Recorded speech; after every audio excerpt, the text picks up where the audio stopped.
We've learned how to look at an election that took place, look at the numbers, and we can factor out Google now. So in 2020, Trump won 5 out of what were generally considered to be 13 swing states. Mm-hmm. If you factor out Google, Trump would have won 11 of those 13 swing states. Except New York and California, that's and it. Or swing states, easily would have won in the Electoral College. Yeah. And you have the CISA, the Cyber Infrastructure Security Agency, that has said that cognitive infrastructure is what they want to be targeting right now. Cognitive infrastructure. Do you guys remember the leaked video of Google employees crying when Donald Trump won? Of course. So this is real. This is real. Oh, it's totally because real. They swore up on that stage, and it was all the leaders of Google up on that stage, and they swore, we are never going to let this happen again. Right. So are you doing anything with Missouri v. Biden, where, Missouri, that there's a key claims in there about election, censorship, obviously, but censorship extends to censoring and suppressing votes effectively. Well, I've worked for years with Jeff Landry, who just became governor Big win. of Louisiana, and I congratulated him that very day. I thought for sure I'd never hear from him again now that he was governor, and he texted me back. Yeah, he's a good guy. The guy he's a great guy. Crazy accent. Wow, really crazy accent. Cajun, yeah. But he's been helping me and my team for years, and he knows all about my work, and he gets it. He understands. There are few people up there in leadership positions in our country who understand. Unfortunately, it's very few. He's one of the people who does. He was involved in that Missouri case, as you probably know. And yeah, of course we're interested in that, because the communication between the government and Google and the gang, okay, that's very critical. Obama's second term, who knows this? 7 federal agencies were headed by former Google executives. Obama's chief technology officer, former Google executive. Hillary Clinton's chief technology officer, Stephanie Hannon, former Google executive. 250 people went back and forth in the Obama administration between top positions in his administration and Google. How did Trump win in 2016? He won because of it was a fluke. They took certain things for granted. They weren't looking carefully enough at those tiny little numbers in the swing states.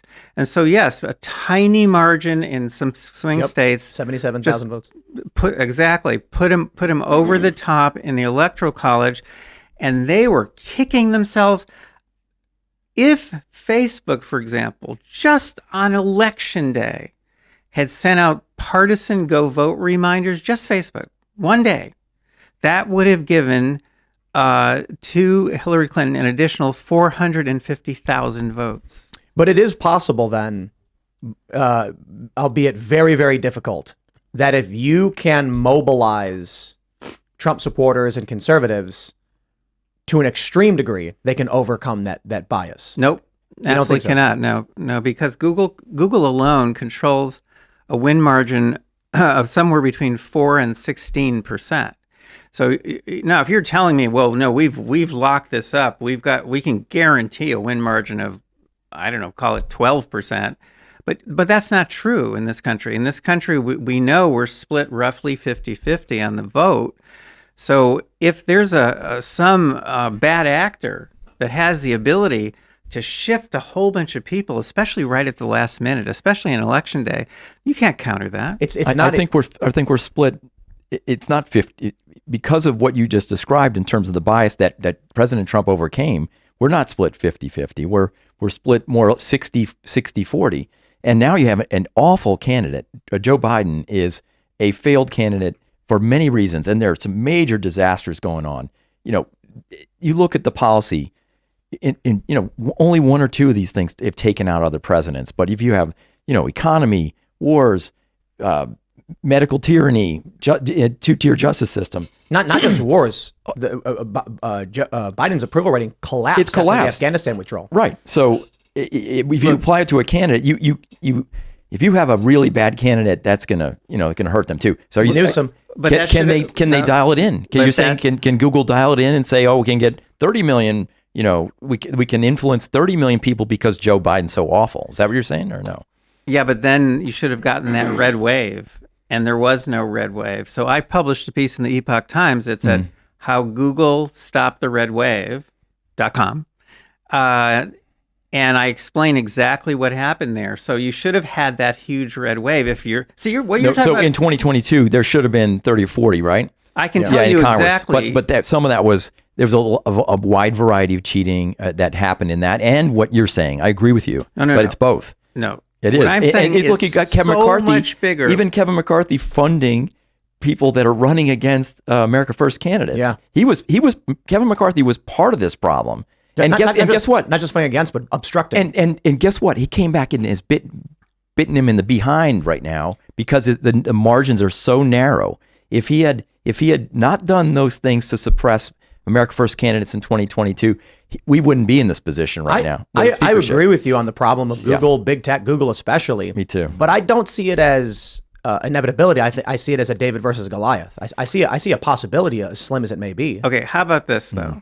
Why don't we just push Google and the gang, push them out of our elections, and push them out of the minds of our kids, because that's something we started studying and that's too. the win. When you say, can we get a win in 2024? Forget the party. That is the win. If you that levels the playing field. Absolutely, that's what we need, and that gives you a freer and fairer election. I think something you mentioned is the most important point.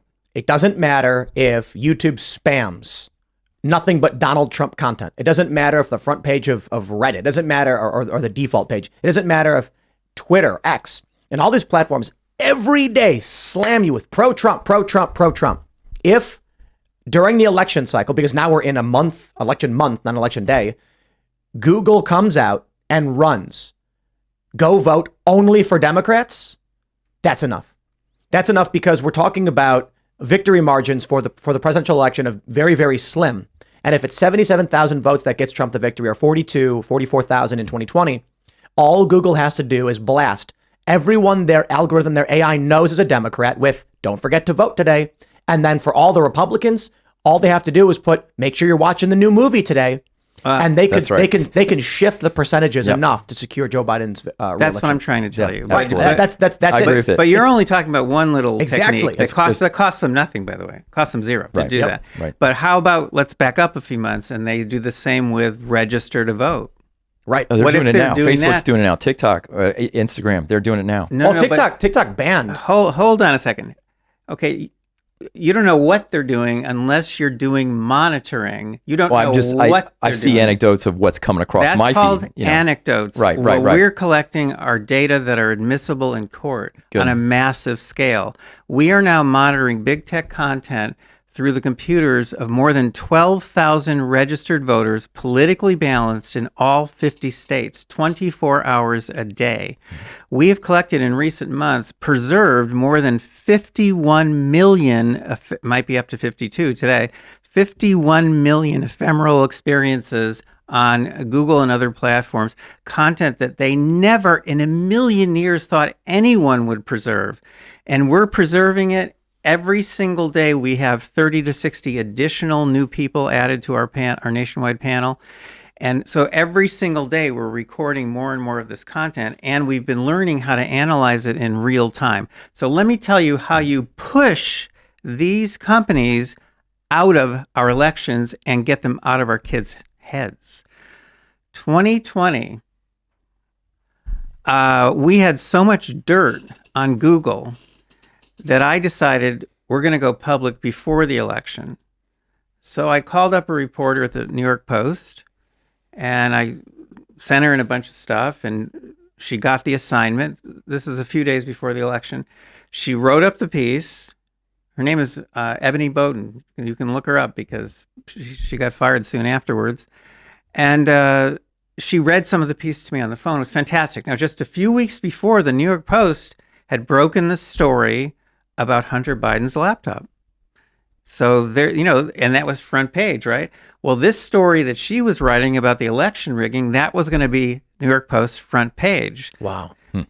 So Friday, October 30th, a couple days before the election, her editor called Google for comment. And guess what happened that night? The story got killed. Spiked it. She was so furious. Now, how could that possibly have happened? Well, the New York Post could take on Twitter because they were only getting 3 or 4% of their traffic from Twitter, but they were getting 45% of their traffic. Ring a bell? 45% of their traffic from Google. They could not take on Google. I knew a guy. He ran a like an at-home store. It worked from home. Google changed their search algorithm one day, and his business went to zero. Yes, that's right. This happens every day. Yep. I mean, I've written about this. That's the power that this company has, and people in business are terrified of Google because Google can just put you out of business like that. They've broken up cowardly big. Ma Bell was broken up for less things. Let me just finish my 2020 story. I'm almost there. Almost there. I promise. Okay, so I was distraught. Ebony Bowden was distraught at the New York Post. Okay, she was really mad. She didn't last much longer there. That editor also didn't last much longer there, interestingly enough. But I sent everything into Ted Cruz's office also. And on November 5th of 2020, Ted Cruz and 2 other senators sent a very threatening letter to Sundar Pichai, the CEO of Google. If you want to look at it, it's lettertogoogleceo.com. Lettertogoogleceo.com. It is a fabulous letter written by Cruz and his buddies, and it's 2 pages long, and it says, you testified before Congress saying you don't mess with elections, but Epstein's data show the following, okay? So what happens then on November 5th? On November 5th, that very day, Google turned off all of its manipulations in Georgia. We had more than 1,000 field agents in Georgia. Wow. We preserved 1 million ephemeral experiences in Georgia. This is in the 2 months leading up to their Senate runoff elections. They literally turned off everything. Bias in Google search, political bias went to 0, which we've never seen before. And they stopped sending out partisan go vote reminders. Is there, this sounds like with your data being admissible in court, anyone in any state could have standing and file a lawsuit. Correct. And that's why I'm working with AGs around the country right now. That's why I'm working with Paul Sullivan, who's a very well-known D.C. attorney who used to work with the Federal Election Commission. And he's helping us to prepare a complaint to the FEC about Google because we have the data from 2022. In 2022, we preserved 2.5 million ephemeral experiences related just to those days leading up to that election. But now we're setting up a permanent system that's now currently running 24/7 in all 50 states. It needs to be much, much bigger so that we have representative samples, and so it's court admissible in every state. So it was the day that Senator Cruz sent this letter out. The bias seen on Google in Georgia disappeared. Like that, like flipping a light switch. And that phrase came to me from a Google whistleblower named Zach Voorhees, whom you may have heard of. Yep. He's a good person for your show. I think we've had him on, didn't we? We've had him on. Pretty sure.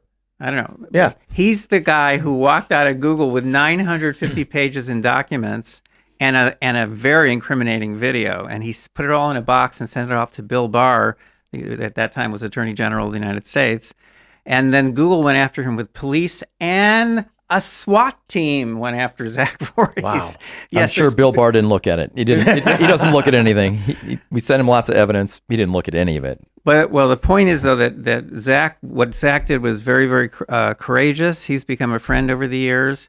Yes, they and that's Zach's phrase. It's like flipping a light switch. They have the ability to turn these manipulations on and off like flipping a light switch, and we made them do it on November 5th. Now, just imagine a much, much larger system running 24/7 with a public dashboard, which, by the way, you can get a glimpse of right now. It's at americasdigitalshield.com. bias.com, and it looks gorgeous. In the securities market, there's a concept of a quiet period, where there's no discussions. You can't put out press releases. You can't say certain things, 30 days plus or minus when you come out. Maybe there's a remedy here to say that if you contract this and they abide by it, the big tech needs to be in a quiet period for, months before the election. Oh, no. This is going to be, this system is permanent. This system is running. You're trying to get a permanent remedy to remove all bias? Is that it? What's a remedy? We're focused on two areas. Yeah, Elections is critical because right now, believe me, democracy in this country is an illusion. And the second is kids, because we're collecting data now for more than 2,500 children around the country, and we're actually looking at what they're actually getting from these tech companies, and we don't even understand it. It is so bizarre.